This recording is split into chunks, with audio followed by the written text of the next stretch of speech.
everyone, and welcome to another Interstellar Modeler HFO. In this interview, we're going to meet modeler Marc Fraley. He's not only a sci-fi enthusiast and builder, but he particularly enjoys building figure models. He encouraged me to try one, and I found it to really be a fun experience that brought about a set of new challenges and a need to hone in different skill sets.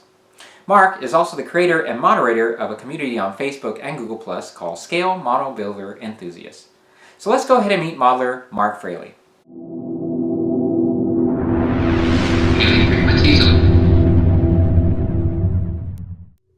All right, hey Marc. Hey, how's it going? Good, good. Thanks for being on Interstellar Modeler. Glad to be here. All right. So finally. Yeah, exactly. We've been trying to arrange this for a little bit of time here. Well, I'm glad you're finally on. So let's go ahead and get started here. So why don't you tell us a little bit about yourself and how you got into model building? Well, let's see. My earliest memories of model building go back to my building with my dad. I think like a lot of us. I think the very first model we ever built was a AMC Matador. It was a car. Oh, okay. And a lot of my friends and relatives I grew up with that time were building model cars. I remember the Tom Daniels line was very popular at that time when I was a kid. Yeah. And did they come out pretty well, or? Well, actually, Dad did most of the building, so yeah. Oh, okay. I kind of sat there and watched. Oh, okay. Now, like most of us, we probably started as a kid, and then we kind of left the hobby for a little while, right, and then got back to it. So have you kind of been building on and off throughout the year? Yeah, on and off. When I actually took a break from it for a while, when I through my teenager years, adolescent years, I had more important things to do, like girls and stuff like that. Of course. But when I got back in model building was when I entered the Air Force. I kind of started building a lot of airplanes at that time, of course, because I was all into airplanes. Oh, yeah, of course. And so then you are also a sci-fi builder, obviously. So you've been a very big fan of sci-fi for a long time. Yeah, I've been a fan of science fiction as long as I can remember. I grew up watching shows just like probably like you did, like the original Star Trek, Battlestar Galactica, Buck Rogers. Like I said, when I was in the Air Force, I was building airplanes, but along with that, I started building the AMT Star Trek kits that were being re-released in the early 90s, the late 80s, early 90s. Yeah. They were repopping a lot of those classic AMT Star Trek kits, so I started building those. And then, also that was also the dawn of the World Wide Web, so I began to connect with other model builders that were online through the like the original Polar Lights bulletin board. Colt TV Man, he had his own forum, and I discovered that there was a lot of other model builders out there who shared my passion not only for building models but also for the science fiction genre.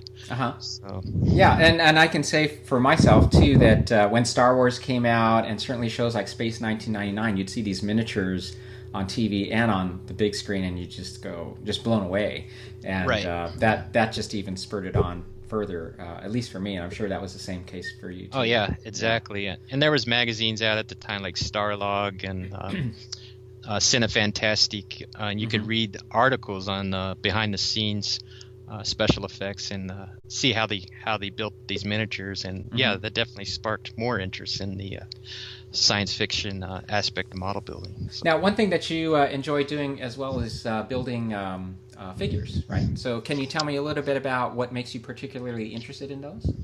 Yeah, actually, I became interested in figure models probably when the original Polar Lights, I was under Plain Mantis at the time, not Round 2. They started repopping the classic Aurora model kits that were released in the 60s, and I really got interested in those. And they do present a different challenge for the modeler. Can you talk a little bit about that? Yeah, figure modeling actually requires skills just like any other type of model building. I think one of my favorite aspects of model building is painting. I really enjoy that part of it. When it comes to painting figure models, there's some unique challenges if you want to paint a figure that I guess portrays a realistic likeness to the figure that you're modeling. There's challenges with that so that it doesn't look so toy-like, but looks like the actual subject matter that you're trying to model. Right. So, Yeah. And I have to say, you're the person who got me into building my very first figure model with the right. McCoy figure. And Right. I always looked at figure models, and I guess I was just so much more interested in ships and those types of things. I never really thought about figure models a whole lot. But after attending some model shows, and some people had entered into competition, you start to really see the intricacies that are involved with trying to make it so that the subject doesn't look so flat. Yes, yeah. There's a lot to it. But painting your figures, it's a skill just like any other. You develop it over time, and you just keep practicing, and you get better and better and better. So.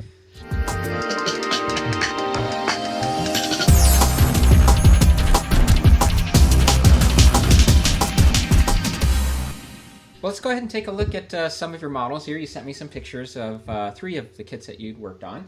And my favorite out of the 3 I'm going to start with is the James Bond figure. Well, that is actually a repop of the original kit that was released by Aurora there in the 1960s during the big James Bond craze at the time. I think this was repopped in the early 90s. It's one I've had in my stash for a while. I just actually completed that recently. It was kind of fun because it's nostalgic to go back to that time period and relive some of those childhood memories, but also to be able to integrate some of the new materials. Like I used some woodland scenic stuff on the base to enhance the realism of the base a little bit. So it's not just plastic. There's some woodland scenic grass in there and things like that just kind of enhance the overall appearance. And can you tell us a little bit about the techniques now? As I'm looking at the figure, I'm looking at, say, at the areas around his sleeve and his clothing and so forth.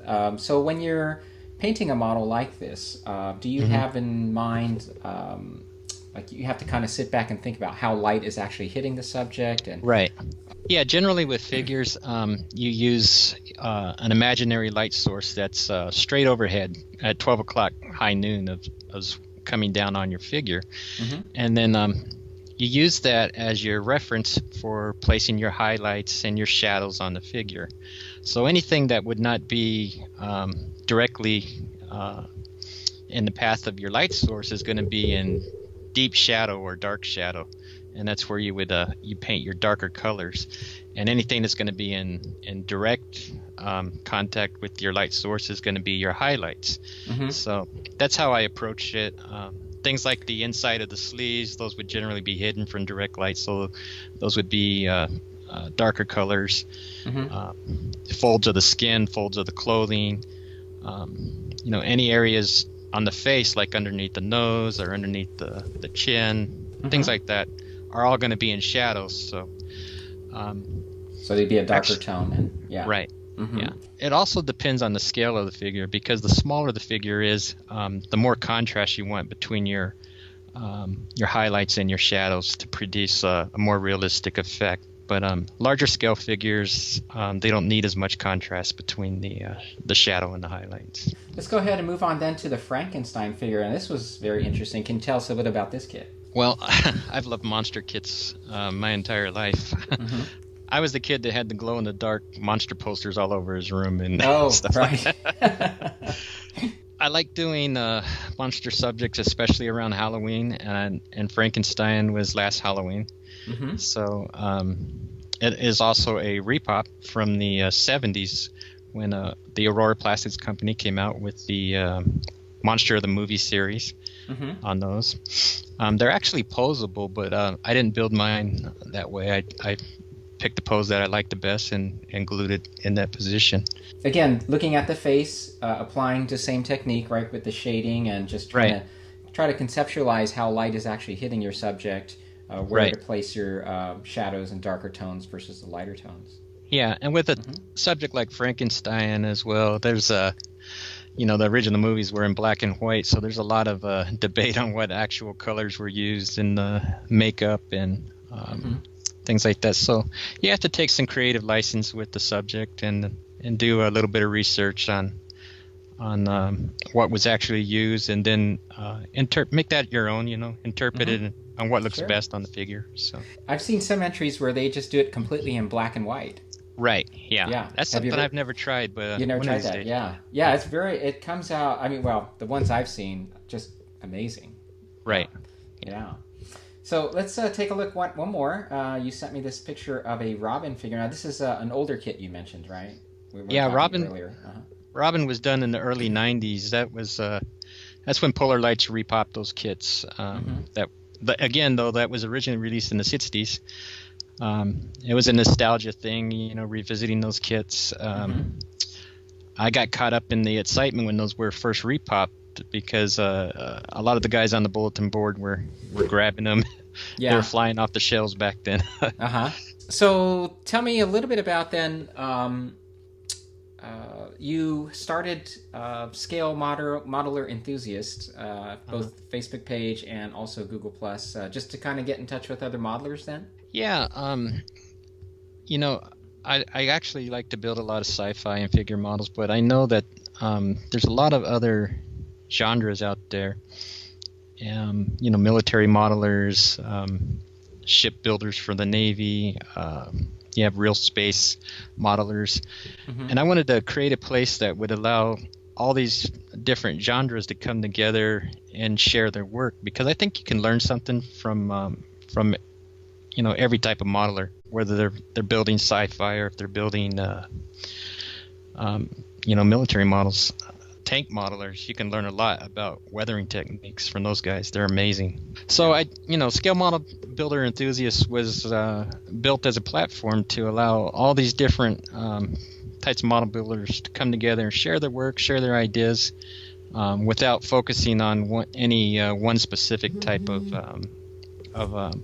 genre. Well, I've always enjoyed being a member of your groups, and I appreciate all the time that you take to moderate it too. So thank you very much for that. Well, let's get to these 5 quick questions I always like to ask towards the end of the interview. So here we go.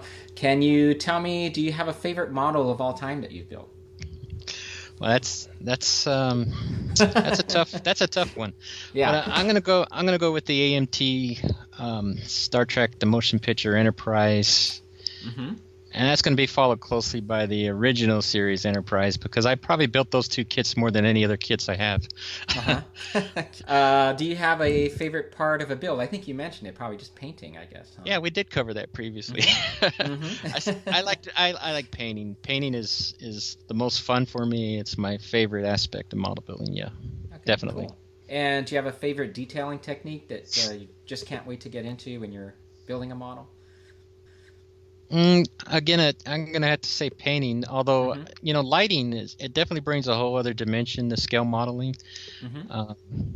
They really come to life with good lighting, especially if the lighting's in scale with the subject matter. So I remember my first attempt was the original AMT Enterprise. I wanted to put running lights on it, and we didn't have LEDs back then, or at least not mainstream, and so I used grain of wheat bulbs and a 9-volt battery. Oh yeah. Just if you could see any ship come to life as a commercially available model, what would that be? Boy, that used to be an easy question, but companies like Round 2 and Mobius, they've been slaying with the releases of iconic sci-fi subjects lately, like Lost in Space, Land of the Giants, Space 1999. Models we used to wish for, we now have them. I remember when everybody wanted a Jupiter 2 model, and now Mobius came out with that. Right.